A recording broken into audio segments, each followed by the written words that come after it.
All right, hey, listen up real quick. Saw plenty of guys competing their ass off. Saw guys that may have DQ'd early on in the rep, but man, maximizing the rep and finishing no matter what. Appreciate that. We're making progress, but let's not get caught in the trap that we think we've arrived or figured it out yet. We got a lot of work to do. Things that I'm recognizing right now is just how much more competitive that we are. You can see the competition in the weight room. You can see guys hyping each other up. Yeah, I think the overall mentality of the weight room in spring ball has really just been go. Obviously, coming off a rough year, the guys are more hungry than ever to turn that around. But we have the guys in the room to make it happen. We have to believe. Saying, man, we the only ones who believe, man. And that's fine. We constantly climbing. Let's go finish the second half. Let's go finish on 3, 1, 2, 3. Finish. After last season, kind of just like we got to move past it. We got to be urgent with what we're doing. We got to put everything we have into what we're doing because that's really the only way that we're going to get better. Yeah, you know, I think our team's responded just with a ton of humility and a ton of hunger. You know, frustrating 2024 campaign. You know, it's either happening to you or it's happening for you. I think this group has embraced that. You know, it happened for us. It was an opportunity for us to evaluate everything, identify the areas that, you know, I need to get better, that as a coaching staff we need to get better, where our players can improve. But been so impressed with our guys, you know, ownership, humility, and, you know, hunger in the way that they've attacked this offseason now.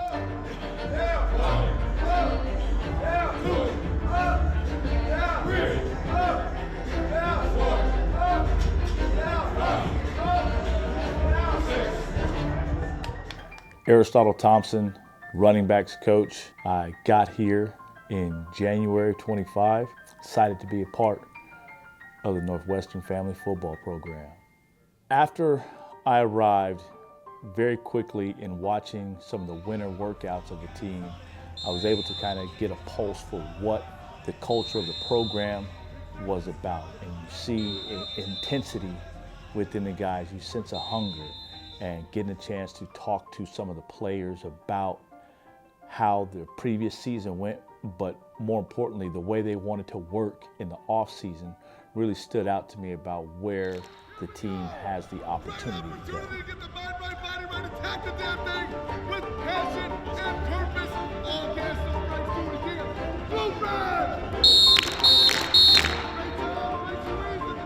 You know what today's about? Today is about response. All in, all together. Attack and dominate with purpose and passion. Get a break, baby. Let's go. Come on, Siege. Come on, Siege. Come on.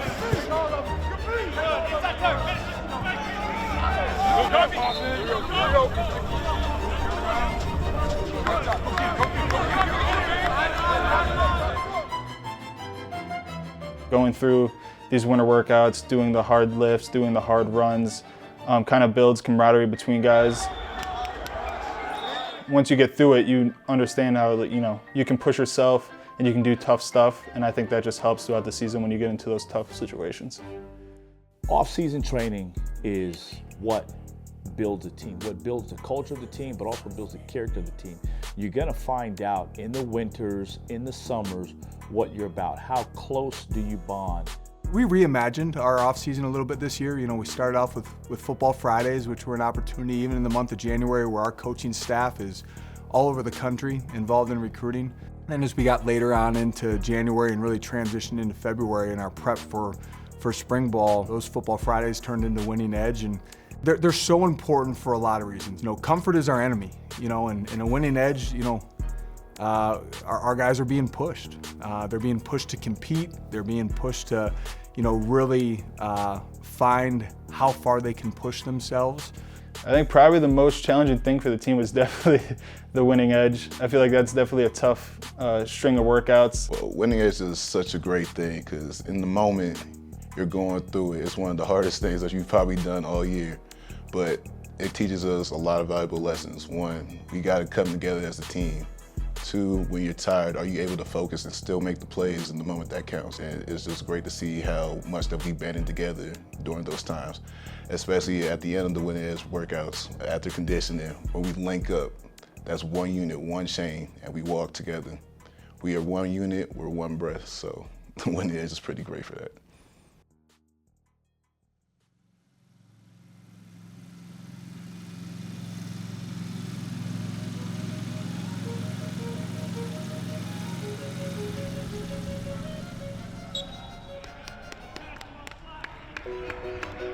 It's going to be the team leadership, baby, that takes this team where we can't take itself. Pick it up from the warm-up every damn period. Make today a great day. Standard is a standard, bro. Get your mentality straight. Let's work. Let's go. Win on 3, 1, 2, 3. It all comes back to what's important now.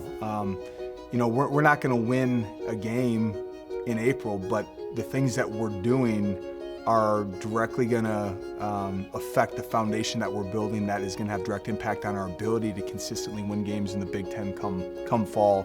What's important now, we want to keep everything in the present. All the other distractions that can distract us from the goals of ultimately winning, whether that be the first game or to the Big Ten championship.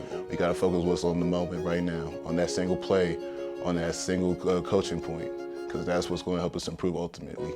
Eliminate the distractions, what's important now. At the end of the day, like what are we doing in the moment today that is either positively or negatively influencing, you know, the outcome and objectives that we're looking to attack. And you know, I think our guys have embraced that this offseason. Like, what's important now? Well, you know, on January 25th, it's the workout that's right in front of me. You know, going into April 1st, it's, you know, practice 7. That's what's important now. Success is not an act, it is a habit. You have to practice being successful. So as we turn back and look at what potentially could happen, let's eliminate potential. Let's do the little things right every day, which are things that I'm seeing from these guys. I thought it was good today, good energy, but we gotta finish on those plays. We had, I know, 3 missed stops. You can see that this team, under the direction of Coach Braun, is starting to develop a extreme ownership culture where the players are going to lead this team. It doesn't have to be the coaches in the forefront, hooting and hollering, getting it going. These players are hungry. They want to lead each other, and you can see it and feel it. You want to see your teammate win, and that's what I think we've really grown this year. It's just the competition and everything we do, but also just letting your teammate know that I got your back and I'm coming with you. Like I said, we still have a long way to go, but I feel like this team is really starting to mesh. And again, it starts with a bunch of young men that are humble, they're hungry, and feel like this group is in the early stages of really being on a mission to do something special in 2025.